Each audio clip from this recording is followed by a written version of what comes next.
Recordemos que el doctor Carmona es médico internista gastroenterólogo de la Universidad de Cartagena y Pontificia Universidad Javeriana en la clínica MediHelp en Cartagena de Indias.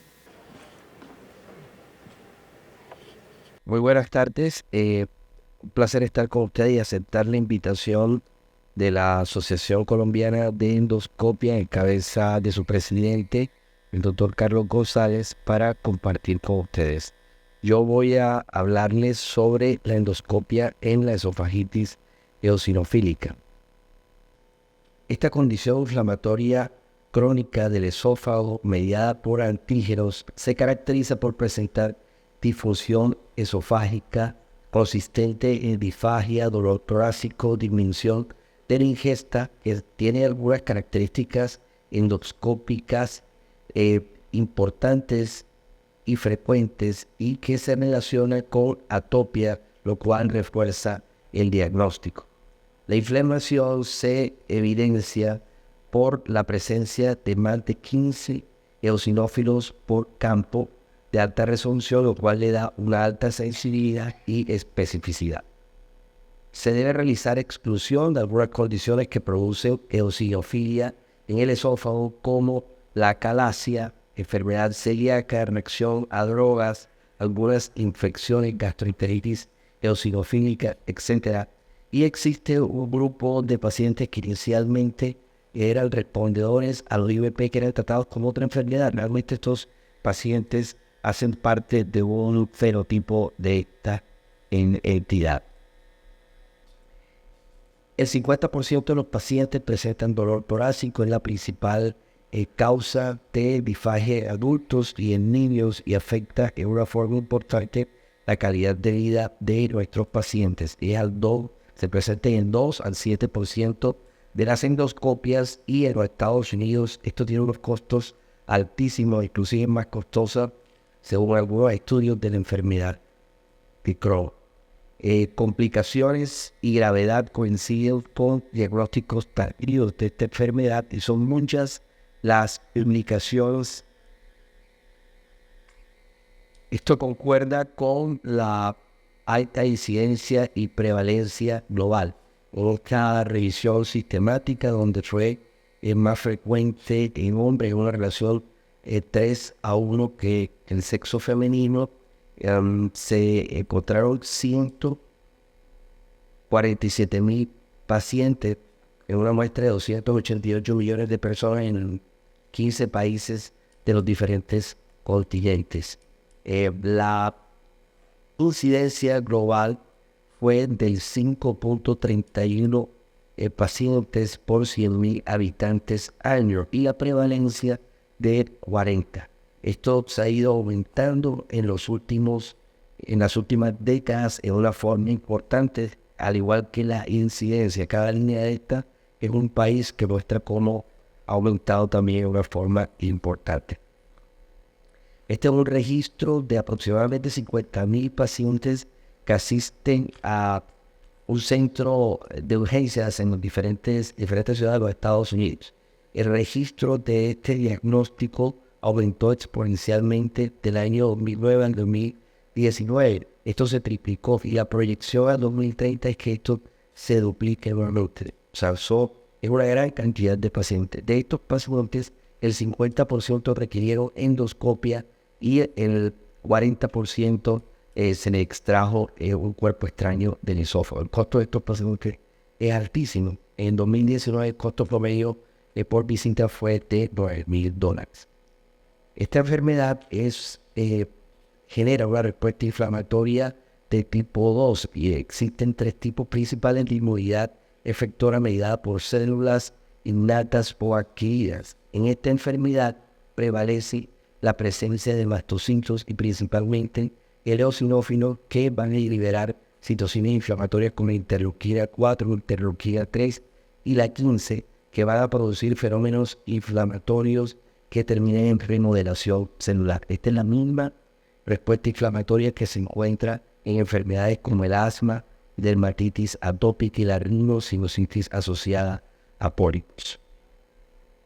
Ante la presencia de factores ambientales que pueden ser aeroalergenos o alergenos alimentarios con una predisposición genética y un estado atópico de base, alteraciones en la barrera epitelial permiten que se presente una liberación de alarminas dada por citocinas interleuquina 33, linfopoyetina tisular estromal, que van a estimular linfocitos T de tipo que van a liberar interleuquina 4, 13 y 5, que a su vez van a liberar sustancias, citocinas proinflamatorias que van a reclutar eosinófilos, principalmente la eotaxina 3, que va a producir una inflamación en donde posteriormente se presentará activación de fibroblastos con alteración de la barrera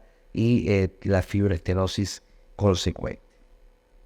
Factores de riesgo, al igual que el asma y en las otras condiciones atópicas, los partos prematuros, los partos por cesárea, el uso de antibióticos durante el parto, factores ambientales de atopia, los cambios estacionales, cambios en el tipo de respuesta inflamatoria, como vimos previamente, mediada por eosinófilos, la prevalencia del género masculino y el 14% de los familiares en primera línea. Y existen algunos factores genéticos. Hay 31 genes asociados y el 41% de relación con gemelos monocigóticos y un 24% de gemelos disigóticos. Esto nos hace pensar que existen factores epigenéticos.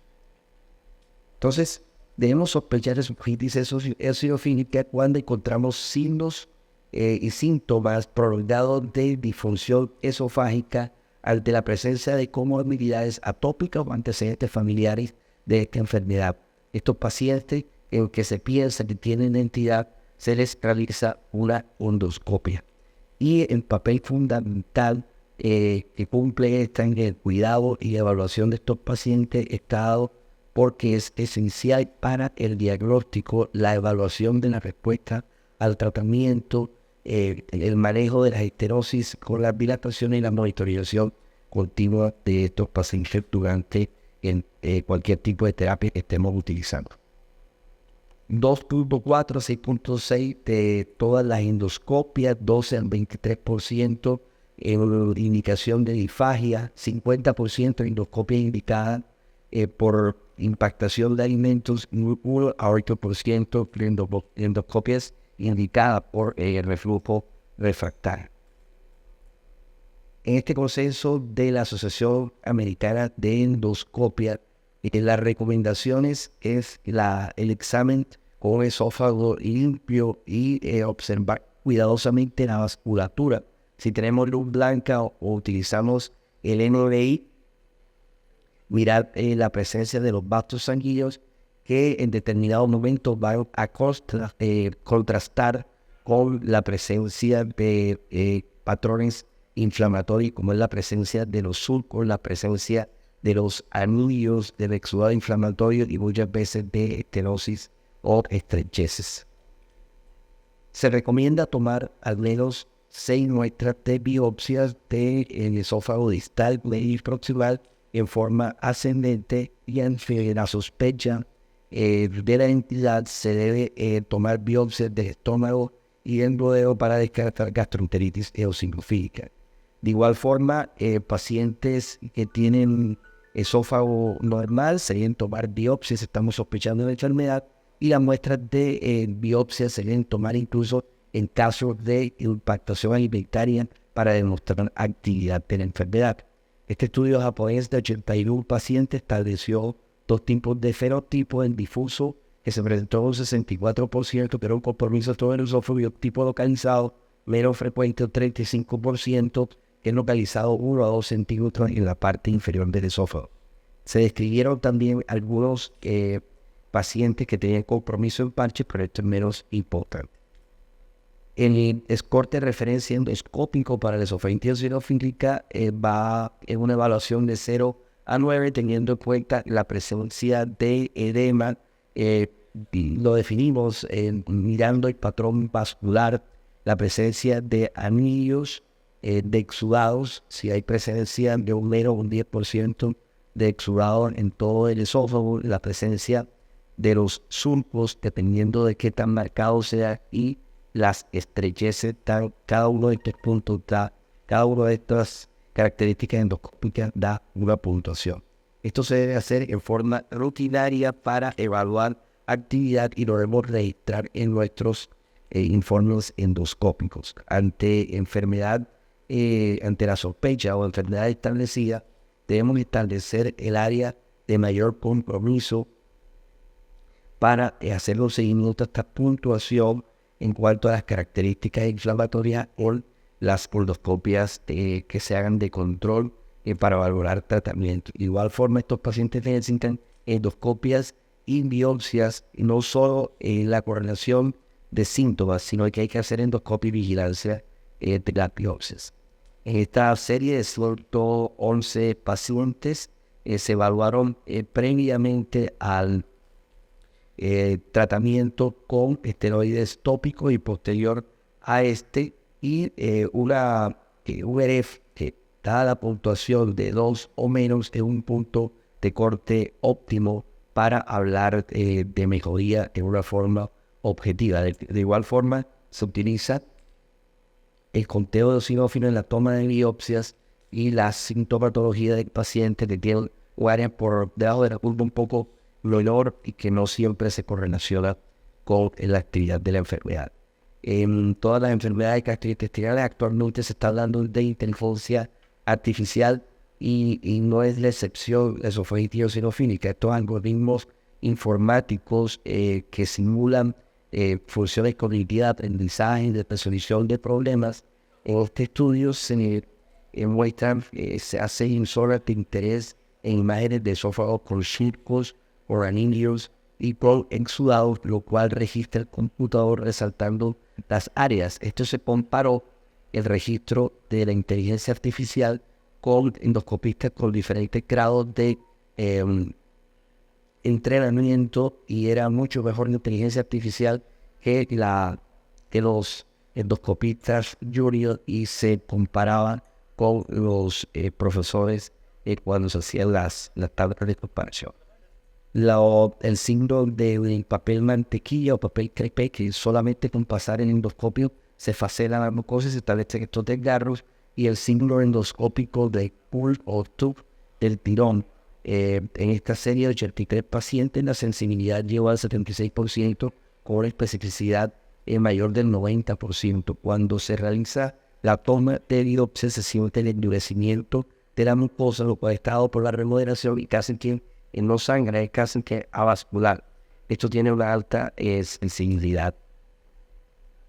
El esófago normal con su epitelio plano estratificado, y cuando hay presencia de esta entidad, los eosinófilos en la basal con las papilas elongadas, presencia de microabscesos, esponjiosis, acúmulos de eosinófilos.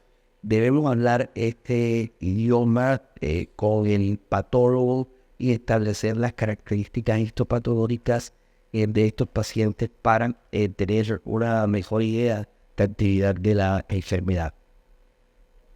Este índice de severidad clínico y endoscópico, que complementan muchas de las características que encontramos en los pacientes, establecemos puntajes que van desde una enfermedad con actividad leve, cuando tiene menos de 1, de 1 a 4, pero inactiva cuando es menos de 1, de leve de 1 a 4, moderada de 7 a 14 y grave mayor de 14. Se evalúan características, los síntomas y la presencia en frecuencia de estos, o la presencia de implicaciones, incluso la perforación, que llevan a una enfermedad o actividad grave. De igual forma, en el análisis endoscópico, del compromiso difuso o localizado, y las características del conteo de eosinófilos. De igual forma, la evaluación de las características fibroestenóticas da un puntaje, por ejemplo, en pacientes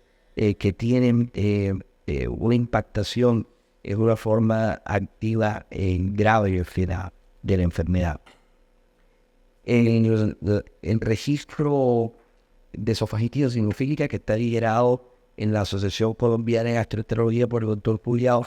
Este QR para ingresar a YouTube, a la página donde se hace el tutorial de cómo hacer el registro de los pacientes. Esto es importante porque debemos nutrir y tener los conocimientos de esta enfermedad en nuestro país. Hasta ahora 138 pacientes y 57% hombres. En la actividad de la enfermedad leve, en su gran mayoría moderada, 41%, y casos severos e inactiva. El tratamiento fue utilizado en los inhibidores de VOLVA, seguido por la dieta y por los esteroides tópicos. Estos pacientes se presentan dismotilidad, probablemente está por el tipo de inflamación y la fibroestenosis que se ve reflejado en los hallazgos de las manometrías de alta resolución, presurizaciones esofágicas y el hallazgo más frecuente. La historia natural de la enfermedad, debemos involucrar al paciente y hablarles de las recaídas, de las consecuencias futuras de la fibroestenosis, de la estenosis y de las complicaciones, y recalcarles que es una enfermedad inflamatoria crónica que tiene altas tasas de recurrencia, un 50% durante el primer año de suspender el tratamiento. Y estamos viendo pacientes con fibrosis e inflamación clínicamente, pero la idea es que la base de este gran iceberg, hay pacientes que están mal diagnosticados, que tienen una enfermedad silente o enfermedad en etapa inicial, que es donde debemos hacer el diagnóstico.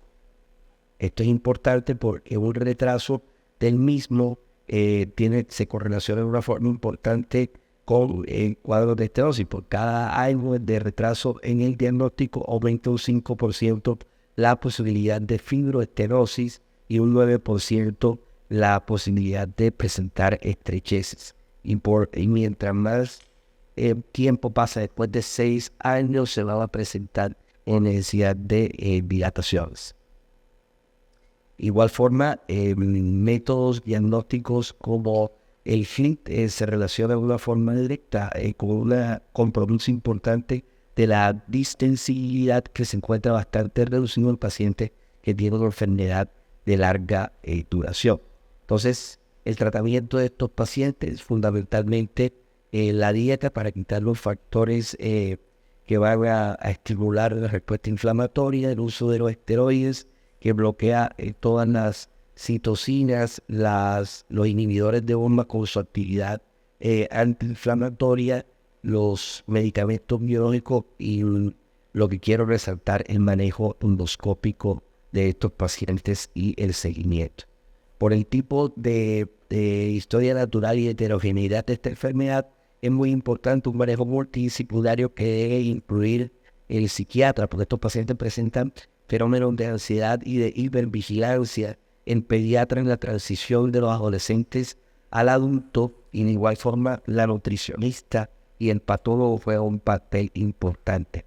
No siempre la remisión clínica se asocia con la remisión endoscópica y crónica, como muestra este estudio prospectivo de 269 pacientes en que se estableció una mejoría cuando tenía una puntuación menor de 20, cuando se correlacionaba con los factores inflamatorios asociados y con los factores de remisión histológica. Las áreas por debajo de la curva eran menores de 60% cuando se evaluaba la mejoría, la deep remission, la mejoría combinada, tampoco el área de la curva era coincidente.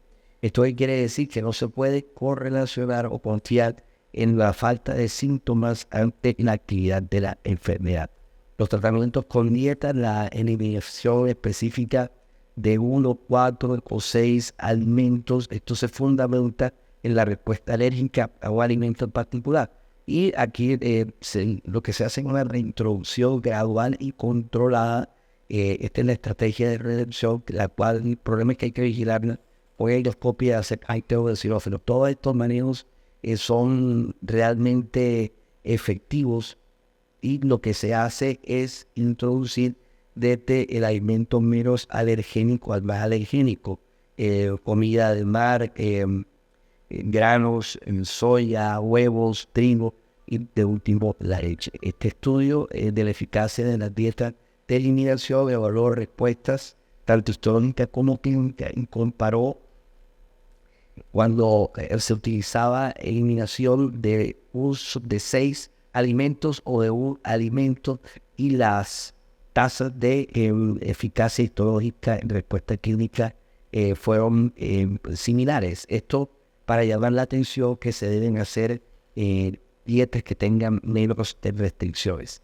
El manejo por los IVP, estos tienen efecto en la disminución del ácido, también tiene un efecto antiinflamatorio por sus propiedades antioxidantes, la inhibición de independiente de la supresión de ácida de sustancias inflamatorias, y esto se ve reflejado en este estudio de 130 pacientes. Este estudio lo puede muestra una remisión histológica del 48%, clínica del 71% y una remisión de mantenimiento que llega casi al 70%. Se comparó los PCAPs, el vonoprazan, con IVP de última generación, rabeprazol y esomeprazol, y las tasas de mejoría también fueron similares. Los esteroides tópicos en tratamiento es un tratamiento fundamental en estos pacientes. Tiene una buena respuesta histológica, pero no tanta la respuesta clínica o endoscópica. Estudios controlados demuestran que significativamente este glutanálisis muestra una mejoría comparado con placebo en el resultado histológico, clínico y endoscópico. Las diferentes dosis de la fluticasona, la budesonida, con diferentes presentaciones, las terapias de inducción y de mantenimiento. Estas son las diferentes presentaciones, los esteroides inhalados que no tienen tan buen resultado en las réspiras de budesonida. Actualmente se consigue en Europa el Forbesa, que es la budesonida de 2 miligramos, en tabletas dispersables, y tenemos acá en Colombia esta budesonida viscosa. Aquí está el teléfono. Yo no lo he utilizado, pero con una presentación magistral que parece que tiene efectos bastante buenos.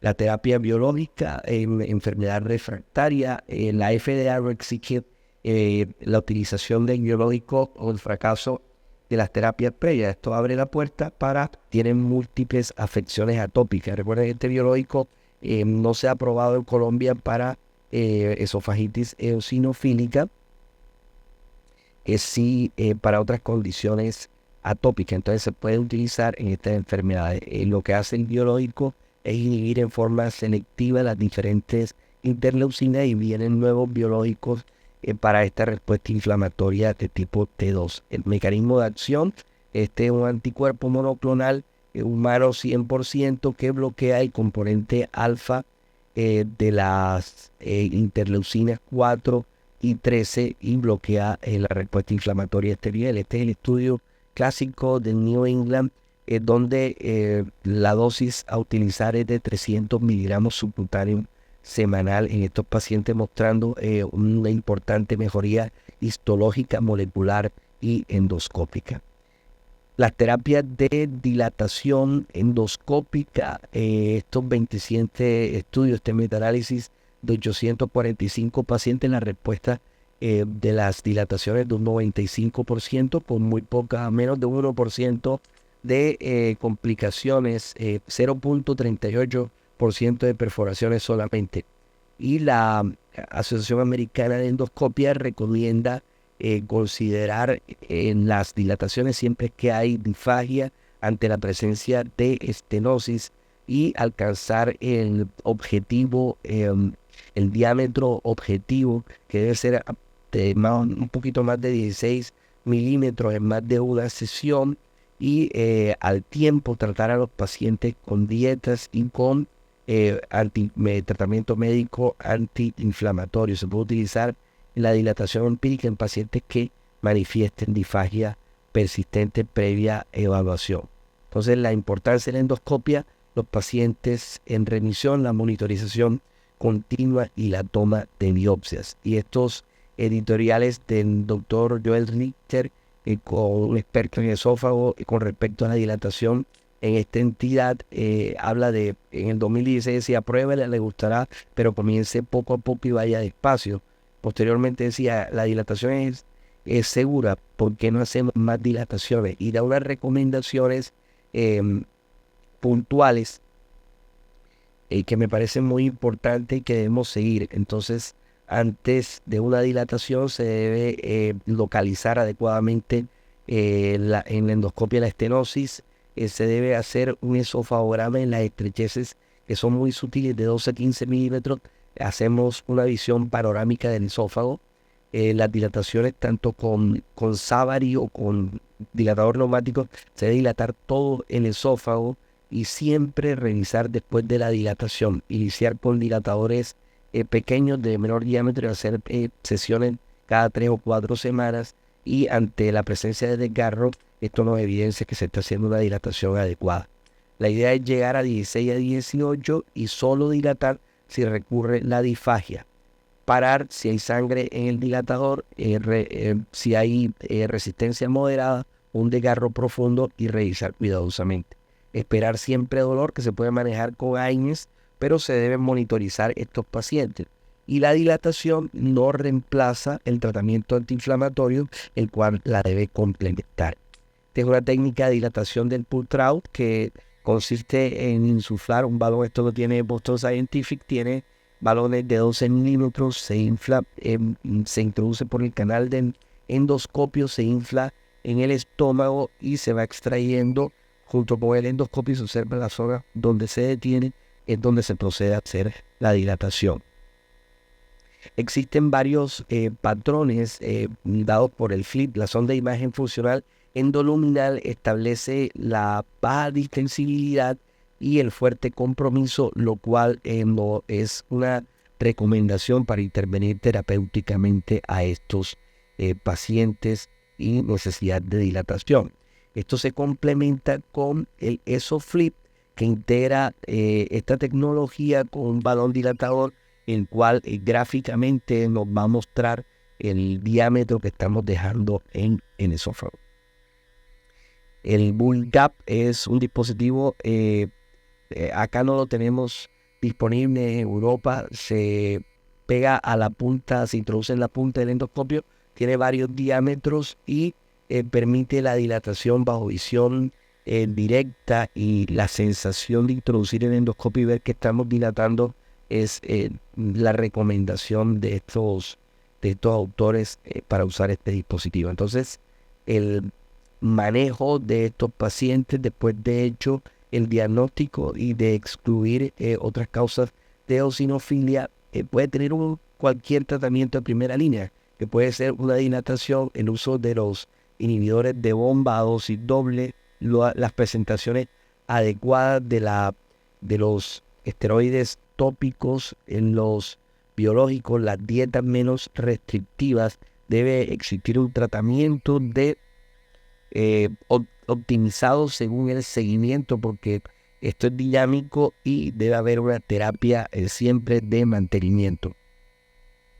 La medicina de precisión, la idea es medir indicadores de inflamación para así hacer los diagnósticos y, por ejemplo, registrando estas sustancias inflamatorias, podemos saber si un paciente debemos utilizar una dosis baja, una doble dosis de un inhibidor de bomba, o definitivamente que no sirvan estos medicamentos. Entonces, para llevar a casa debemos tener una alta sospecha diagnóstica de esta enfermedad en nuestro medio, sobre todo en pacientes con atopia o que tengan familiares en primer grado. El objetivo terapéutico, inhibir la respuesta T2, de remisión clínica endoscópica e histológica, la BIF remission, y la prevención de las complicaciones.